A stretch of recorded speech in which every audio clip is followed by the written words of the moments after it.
Hello, everyone. Welcome to Developing Palates. I'm Aaron Loomis, coming to you from the Ventura Cigar Company studio, and with me today is John McTavish. How you doing, John? I'm doing well. Thank you very much for asking. Happy 2019. That's right. So today we are talking about the Partagas Legend Corona Extra Leyenda. It's 5 1/4 by 44 ring gauge. Comes out of the General Cigar Dominicana factory in the Dominican Republic. Wrapper is Connecticut broadleaf. Binder is the Honduran Alancho San Agustin, or the OSA leaf. Filler is Dominican Pilero Cubana. Blended by Johnny's Diaz. Price point is $11.49, and the cigar was released in July of 2018. So with all that out of the way, John, what was your smoking experience like? Well, let me tell you, I like to smoke Partagas, smoke a legend. And I actually had the great pleasure of being able to go out to Connecticut and check out the farms where the Connecticut's grown, and it was a pretty interesting experience. So I was kind of looking forward to smoking this one to see sort of the finished product. First third for me was a lot of sweet cream, obviously a little bit of baking spice. I was expecting a lot more leather because I find with a lot of Connecticut broadleaf, I tend to get a lot of leather. But I would say it was very, very balanced on this. There was definitely leather in the post draw, but it wasn't, it didn't shock my palate. It didn't take it over. So, sweet cream, spices, a little bit of light pepper, a little bit of light leather. So really balanced first third. Middle third, there wasn't a lot of changes. I would say the only thing that really stood out for me is that post draw leather sort of came into the retrohale and it did pick up to about a medium level. But again, totally manageable. And then there was a little bit of loamy earth, which again I kind of associate with Connecticut broadleaf. Earthy and leathery is really, when people ask me about broadleaf, that's what I say. And then last third, the post draw, the earth kind of took on a little bit of toasted quality.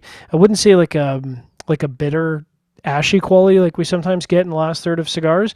It was just a little bit of a toasted quality, and it was still enjoyable. And then I would say that the sweet creaminess was kind of still there. There was some chocolate that was present at certain points, and it was completely gone at this point. So all the way through, pretty consistent flavor profile, no real swings. In terms of burn and construction, I rated it as good, which is 2 notches less than our perfect rating. It did have some issues, and that's surprising because it's been sitting in a very stable humidor since the show. Had some uneven burn, had some canoeing in the first third, requiring a touch-up. Cigar went out in the last third and required a relight. So I tend to mark a relight as being a lot more significant than a touch-up. But the ash did hold on well. Like it was I would say a 2 inch plus significant ash, so that was good. In terms of draw, I don't know if it was because of the Vitola. It was a really cool sort of square press, like not a box press, but a square press. So the draw was perfect. It was like absolutely perfect. What was your experience like? Yeah, for me, started with a full flavor profile. You talk about cream; it had creamy wood. There was some cedar components to that, along with a little bit of baking spice. Cream starts to increase as it goes along. I was getting like little hints of licorice kind of on random draws. So it was a pretty interesting profile. About an inch in, that profile creamy wood, baking spice, still a little bit of faint licorice. Retro had like a zinging baking spice up front, which kind of made it hard to detect anything else behind it. As the first order was wrapping up, primarily musty wood. Baking spice and licorice notes were in the background, and the retrohale had a kind of an even mix of the musty wood and the baking spice. Strength was at medium. And then in the second third, the wood took slightly over the cream. Baking spice was still in the background. Licorice note was kind of gone from the profile. Further in, the wood gained a little bit of char. Cream dropped further back in the profile. Baking spice was really faint. Retrohale was musty wood with a little bit of baking spice to it. As the second third is wrapping up, the cream transitions over to mustiness. Charred wood still up front, a little bit of baking spice in the background. The strength bumps up slightly above medium. And then the final third profile was full with charred wood and mustiness, a little bit of baking spice still in the background. Retrohale was charred and musty wood. And as the cigar was going along, that was pretty much how it finished up with that same profile. Stayed at slightly above medium for strength. In regards to the burn, the adjective I would use was horrible. 4 relights, burn line was pretty wavy. Final third had no problems, amazingly. When you look at the review, the first third picture, I'd probably maybe an eighth of an inch, quarter of an inch in, already out at that point. So Wow. it was instantaneous. It was just, and I was like, I like to have my first third picture just to have the ash from the beginning of the Yeah, cigar it's like until a the show point. picture. So I wasn't gonna like knock it off, relight it, and then go a little bit further. So I was like, no, I'm just gonna take Just it gonna here. power And that's through. not normally the point where I would take it for Wow. the picture. In regards to the draw, though, it was a little bit snug, but it's hard to tell if that contributed to the burn issues. I don't think it was tight enough to make that the problem, but who knows? So overall, John, what were your thoughts on this one? I enjoyed this. Obviously, I think we both ran into some construction or whatever burn issues, Mm, and I sometimes I'll take ownership of that because it's in my humidor and whatever. But like my humidor has been perfect for a number of show samples that we've been smoking, and this is one of the last show samples I smoked from the IPCPR. So there's really no excuse right. for the humidity levels in this not to be perfect.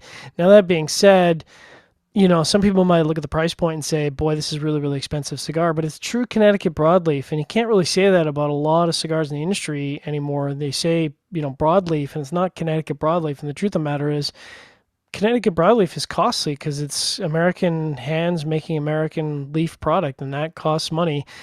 I thought it ticked all the boxes that I look for in Connecticut broadleaf while maintaining a really nice balance with that earth and leather. And then sometimes I can find that to be overpowering Connecticut broadleaf and not being my style. For me, this was my style. This is one that I really enjoyed in terms of the flavor profile for sure. What about you?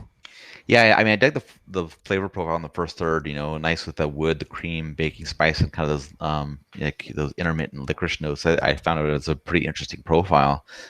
Things dropped down as it went along. I mean, having to do all those relights, I'm sure it just took a toll on the flavor profile as it went along.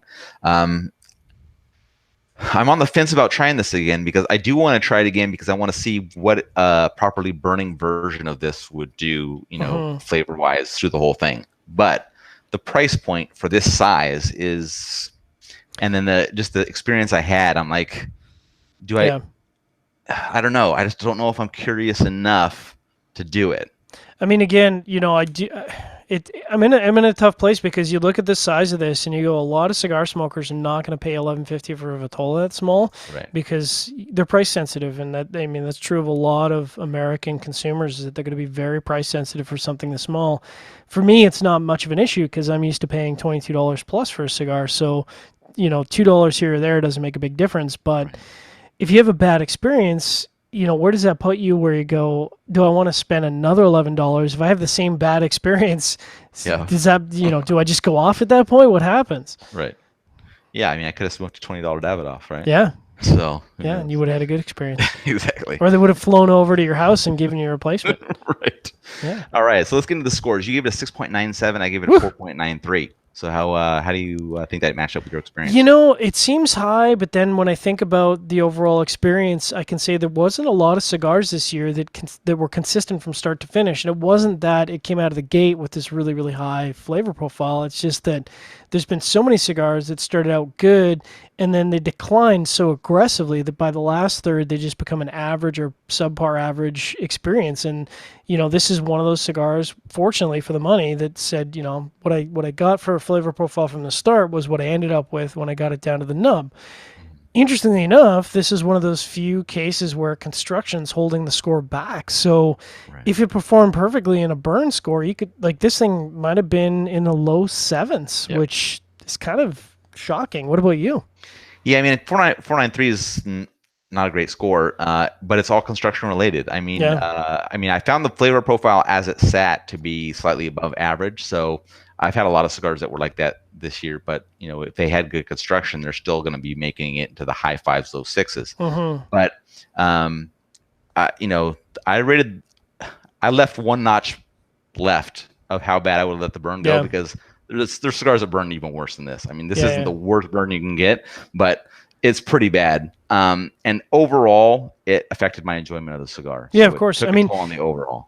and I don't think you can say if you have to relight a cigar. I mean, first of all, you should never have to relight a cigar unless you're, getting up or being yacky, yacky, pantsy Right. pants. But if it goes out and you're having to relight more than once, there's no doubt that that's going to affect the flavor profile of that cigar. Yeah. So I almost kind of feel like we should circle back on this, in spring and say, where is this cigar 6 months or 4 months Yeah. down the road? Because it seems like it has potential if it could just get over the hurdle of some weird burning issues. Yep. I would agree with that. You'll have to take a look at and doing that to see how it goes. Yeah. All right. Any other final thoughts on this one for you? You know, again, I think, and I hope I'm not beating a dead horse here. It's sad because Connecticut has this great history of tobacco. I've seen it personally.